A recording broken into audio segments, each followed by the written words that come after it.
Class 3। आज हम अपने रिवीजन क्लास में सहयोग पाठ को दोहराएंगे, यानी सहयोग पाठ का रिवीजन करेंगे।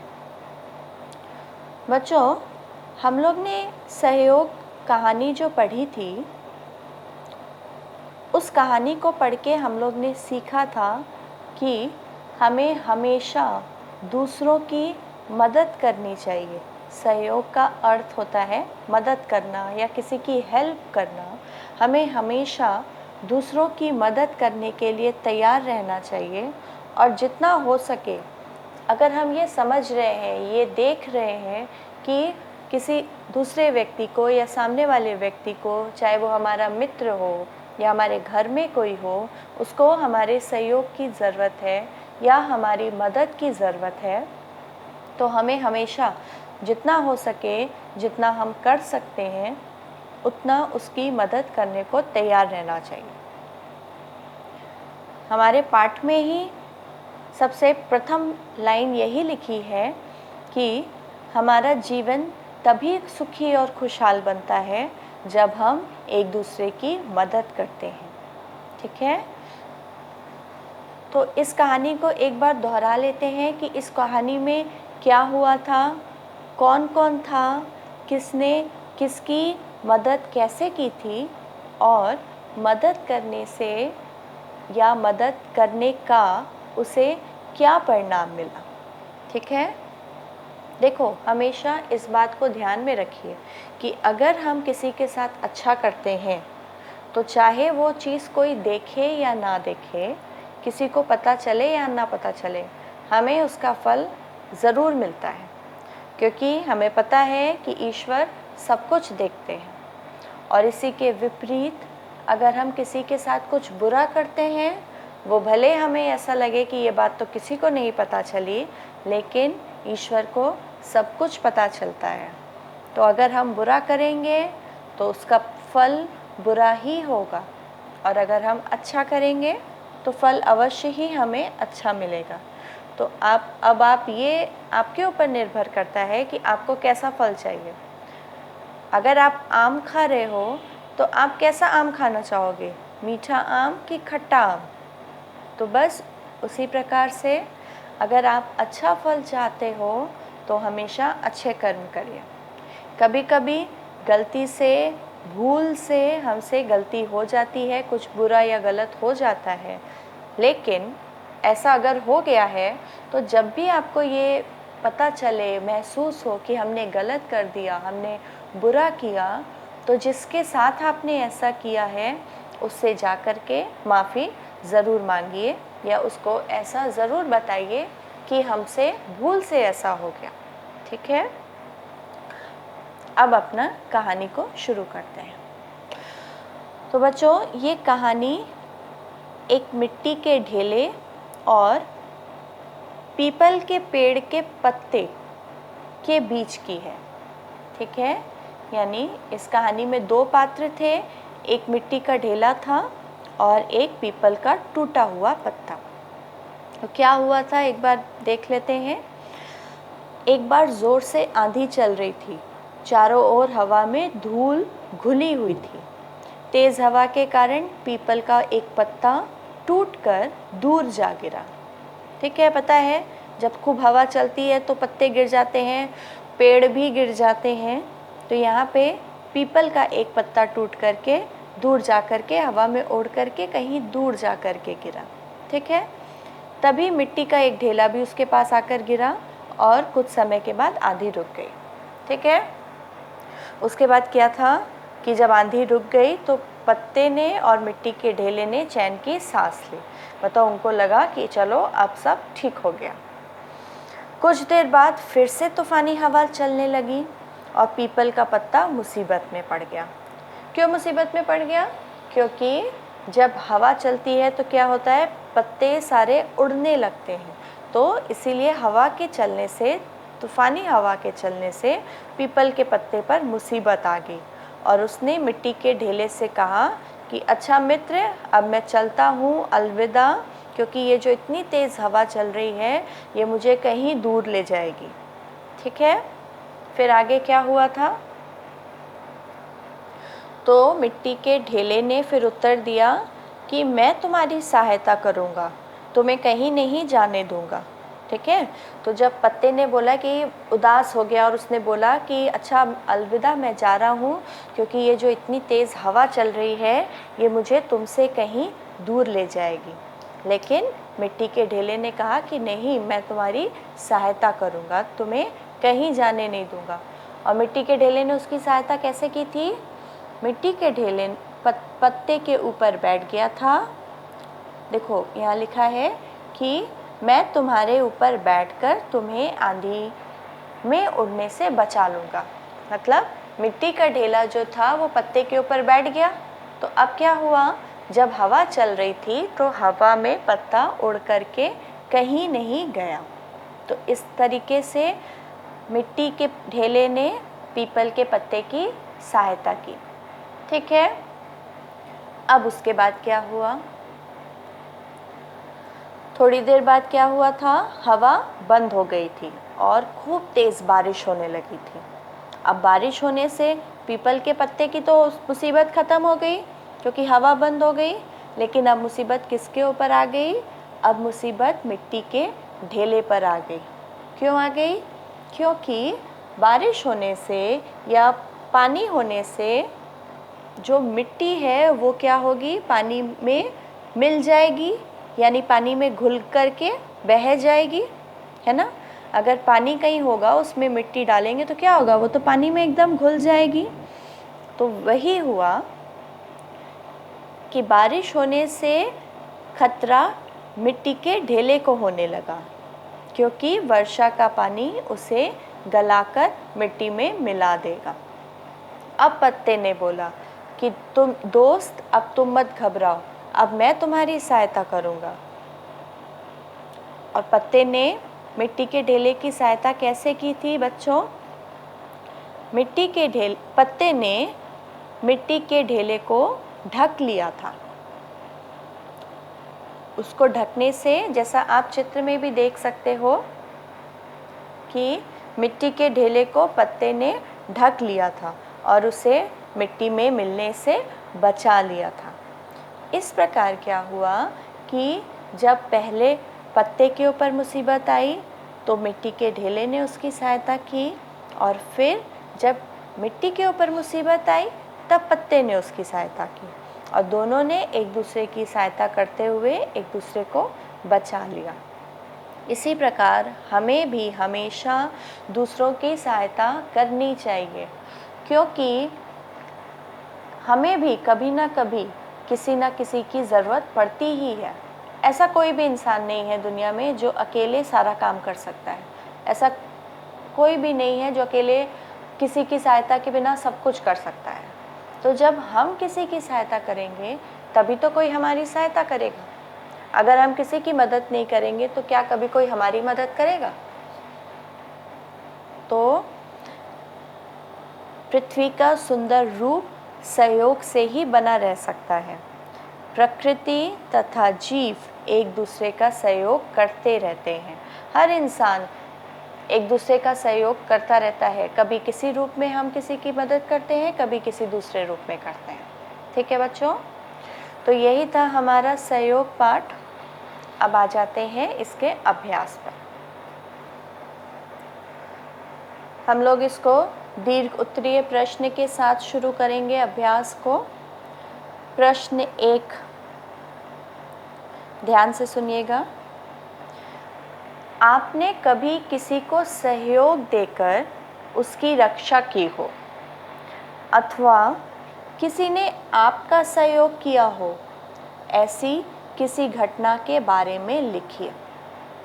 फिर से पढ़ रही हूँ, ध्यान से सुनना। आपने कभी किसी को सहयोग देकर, यानी कभी किसी की मदद करके उसकी रक्षा की हो, अथवा मतलब या तो ऐसा हुआ हो कि कभी आपने किसी की मदद की हो, या फिर कभी किसी ने आपका सहयोग किया हो। अभी तक कभी ना कभी तो बच्चों ऐसा हुआ होगा ना कि कभी आपने स्कूल में, क्लास में, घर में या कभी रास्ते में कहीं जाते हुए कभी आपने देखा होगा कि कोई मुश्किल में है, चाहे वो आपके स्कूल में आपका कोई दोस्त हुआ हो जो कोई मुश्किल में हो और आपने उसकी सहायता की हो, उसकी मदद की हो। कभी ना कभी तो ऐसा हुआ होगा। या अगर ऐसा नहीं हुआ हो तो इसका उल्टा कभी हुआ होगा कि कभी आपको किसी चीज़ की ज़रूरत हुई हो और आपके घर में आपके भाई बहन ने या आपके स्कूल में आपके मित्र ने आपकी सहायता की हो। इन दोनों में से एक, कुछ ना कुछ हो सकता है दोनों ही हुआ हो या कम से कम एक तो हुआ होगा। तो आपको यहाँ पे क्या करना है कि ऐसी किसी घटना के बारे में लिखना है। क्या हुआ था, कैसे हुआ था, ये लिख करके, सुंदर रूप में लिख करके आपको बताना है। ठीक है। देखो बच्चों, यहाँ प्रश्न में अथवा लिखा हुआ है। ठीक है, ये अथवा। तो अथवा मतलब क्या है कि या तो ये करिए, या दो चीज़ के बीच में या दो बातों के बीच में अगर अथवा लिखा है तो आपको उन दोनों में से कोई एक काम करना है। ठीक है। तो यहाँ पे या तो आपको लिखना है कि कभी आपने किसी का सहयोग किया हो अथवा किसी दूसरे ने आपका सहयोग किया हो। तो अथवा आ जाने का मतलब हम ये दोनों में से कोई एक बात को करेंगे। ठीक है, आसान है। अब बढ़ते हैं प्रश्न 2 पर। और प्रश्न 1 में एक चीज़ और मैं बता दूं कि ये आपका एक कहानी के रूप में हो जाएगा। ठीक है।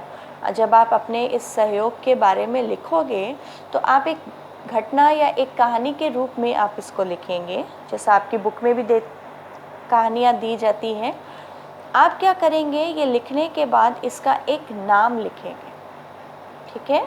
जैसे हमारे स्कूल में, हमारी बुक में अगर कोई कहानी होती है तो उस कहानी का नाम होता है ज़रूर, वैसे ही यहाँ पे आप एक छोटी सी कहानी लिखने जा रहे हैं। तो उस कहानी का जो भी आपको सही नाम लगता है, जो आपके उस घटना पे आधारित होगा, वो नाम आप इसको दे करके तब अपना उत्तर बनाएंगे। ठीक है। अब बढ़ते हैं प्रश्न 2 की ओर। प्रश्न 2, आप अपने द्वारा प्रतिदिन करने वाले कुछ ऐसे कार्यों के बारे में लिखिए जिसमें आपको किसी के सहयोग की आवश्यकता पड़ती है। फिर से पढ़ रही हूँ। आप अपने द्वारा प्रतिदिन करने वाले कुछ ऐसे कार्यों के बारे में लिखिए जिसमें आपको किसी के सहयोग की आवश्यकता पड़ती है। देखो, अब इसमें क्या करना है बच्चों, ये दोनों ही प्रश्न क्या है, प्रश्न 1, प्रश्न 2, ये कहीं भी आपको याद करके लिखना नहीं है। ठीक है। सारे प्रश्नों को हम सिर्फ याद करके नहीं लिखते हैं। ये दोनों प्रश्न एकदम ही अलग तरीके से हैं। आपको खुद सोच करके, समझ करके इसका उत्तर लिखना है। आपको कहीं से भी इसको याद करने की ज़रूरत नहीं है। ठीक है। देखो, प्रश्न 2 में क्या है कि आप अपने द्वारा प्रतिदिन, प्रतिदिन का मतलब हर दिन, डेली, रोज़ जो हम काम करते हैं। यहाँ पे कार्य लिखा है, कार्य का मतलब क्या होता है, काम, और प्रतिदिन मतलब रोज़। तो जो भी काम, हम कुछ काम ऐसे होते हैं जो रोज़ करते हैं। ठीक है। तो उन कामों में से आपको लिखना है कि कौन से काम ऐसे हैं जिसमें आपको किसी की सहायता या किसी की मदद लेने की ज़रूरत पड़ती है। ठीक है। कौन से काम आप रोज़ के दिन में ऐसे करते हैं जिसमें आपको किसी की मदद लेने की ज़रूरत पड़ती है। ठीक है। उन कामों के बारे में आपको लिखना है। ठीक है। जैसे अगर कोई एक काम मैं आपको बताऊं तो घर की सफाई, घर की साफ सफाई। ठीक है। ये काम ऐसा है जो रोज़ होता है। तो ये काम हम अगर खुद करते हैं तो उसमें भी तो कभी कभी हमें किसी की ज़रूरत पड़ती है। कभी हम अपनी माँ की हेल्प ले लेते हैं, कभी माँ हमारी हेल्प कर देती है, कभी हमारे कोई भाई बहन कर देते हैं, या कभी कोई और ऐसा होता है जो हमारी सहायता करता हो। तो इसी प्रकार से कुछ काम जो कि रोज़ होते हैं और जिनमें आपको अपने कामों में, जैसे पढ़ाई का काम, तो पढ़ाई कुछ बच्चे ऐसे होते हैं जो खुद करते हैं, लेकिन फिर भी उनको किसी न किसी की ज़रूरत तो पड़ती है। अगर कुछ नहीं समझ में आता है तो कुछ किसी से पूछने की ज़रूरत पड़ती है। तो इस प्रकार के काम आपको लिखने हैं जिसमें आपको किसी की ज़रूरत पड़ती है या किसी से मदद लेने की ज़रूरत पड़ती है। ठीक है, चलो अब आगे बढ़ते हैं लघु उत्तरीय प्रश्न पर। लघु उत्तरीय प्रश्न। प्रश्न 1, आंधी चलने से किन पर मुसीबत आ गई थी? फिर से, आंधी चलने से किन पर मुसीबत आ गई थी? आसान है, अभी हम लोग ने पाठ पढ़ा, उसमें किस पे मुसीबत आई थी, कब आई थी, वो सब पढ़ा हम लोग ने। तो उसी पर आधारित ये प्रश्न है। आप एक बार पाठ अपने आप फिर से पढ़िएगा तो इन सभी प्रश्नों के उत्तर आसानी से हल कर पाएंगे। तो आंधी चलने पर किन पर मुसीबत आ गई थी, इसका आपको उत्तर लिखना है। ठीक है, प्रश्न से सहायता लेते हुए सही उत्तर बनाएंगे। प्रश्न 2 पर आते हैं। सहयोग से आप क्या समझते हैं? बच्चों, अभी जो हम लोग ने कहानी छोटी सी पढ़ी, सहयोग करना, किसी की मदद करना, तो ये जो सहयोग शब्द है, इसको आप, जैसे मैंने आपको समझाया इसका मतलब क्या होता है, तो आपने इस शब्द का क्या मतलब समझा? आपको क्या लगता है कि ये इसका क्या अर्थ होता है आपके हिसाब से? वही अर्थ, वही आपको इसमें हमें समझाना है। ठीक है, सहयोग से आप क्या समझते हैं? तब किसी को सहयोग करना, किसी की मदद करना, ये सारी बातों से, ये जो अभी आपने कहानी पढ़ी, इससे आपको क्या समझ में आया? तो इसको एक लघु उत्तर बना करके इसमें लिखेंगे। ठीक है, प्रश्न 3, वर्षा होने से खतरा किसे था और कैसे था? फिर से, वर्षा होने से खतरा किसे था और कैसे था?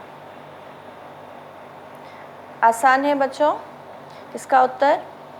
तो ये हो गए कुल 3 लघु उत्तरीय प्रश्न। एक बार तीनों फिर से पढ़ देते हैं। प्रश्न 1, आंधी चलने से किन पर मुसीबत आ गई थी? प्रश्न 2, सहयोग से आप क्या समझते हैं? और प्रश्न 3, वर्षा होने से खतरा किसे था? अब आगे बढ़ते हैं ग नंबर पे। किसने किससे कहा? 1 नंबर, इस तरीके का अभ्यास हम लोग पहले भी कर चुके हैं बच्चों। आपको पता है कि इसमें हम लोग को क्या करना होता है, तो मैं आपको पढ़ के सुना रही हूँ, इसे अपने आप हल करिएगा। 1 नंबर, ध्यान से सुनना। अब यह तेज़ हवा मुझे तुमसे बहुत दूर ले जाएगी। फिर से, अब यह तेज़ हवा मुझे तुमसे बहुत दूर ले जाएगी।